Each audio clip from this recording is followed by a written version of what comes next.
तुम्हारे पास एक कहानी है, एक ऐसी कहानी जिसे तुमने सालों से अपने अंदर संभाल कर रखा है।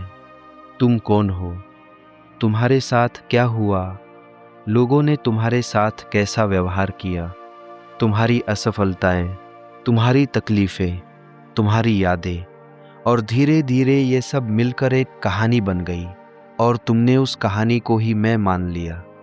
लेकिन क्या तुमने कभी ये सोचा है कि ये कहानी सच में तुम हो या सिर्फ एक कहानी है? जरा ध्यान से देखो, तुम्हारी ये कहानी हमेशा अतीत से जुड़ी होती है, जो हो चुका है, लेकिन तुम उसे बार बार दोहराते रहते हो, अपने दिमाग में, अपनी बातों में, अपने व्यवहार में, और फिर वही कहानी तुम्हारी पहचान बन जाती है। अगर तुम्हारे साथ कुछ बुरा हुआ था तो तुम खुद को पीड़ित मान लेते हो। अगर तुम असफल हुए थे तो तुम खुद को कमज़ोर मान लेते हो।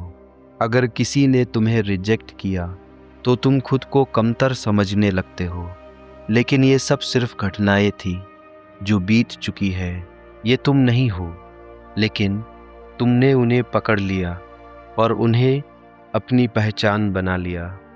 और अब वही कहानी तुम्हें रोक रही है, तुम्हें आगे बढ़ने नहीं दे रही, क्योंकि हर बार जब तुम कुछ नया करने की कोशिश करते हो, तुम्हारा दिमाग वही पुरानी कहानी चला देता है।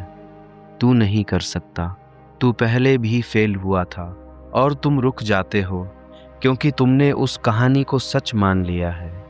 लेकिन जिस दिन तुमने ये समझ लिया कि तुम अपनी कहानी नहीं हो, उसी दिन सब बदल जाता है, क्योंकि अब तुम्हें अतीत को ढोने की ज़रूरत नहीं रहती। अब तुम्हें खुद को प्रूव करने की ज़रूरत नहीं रहती। अब तुम्हें किसी लेबल में बंधे रहने की ज़रूरत नहीं रहती, क्योंकि अब तुम आज में जी सकते हो, बिना किसी बोझ के, बिना किसी पहचान के। और यही असली आज़ादी है।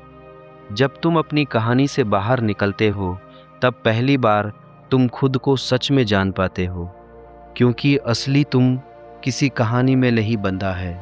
वो हर पल नया है, हर पल फ्रेश है, लेकिन तुम उसे देख नहीं पाते क्योंकि तुम अतीत की कहानी में खोए रहते हो।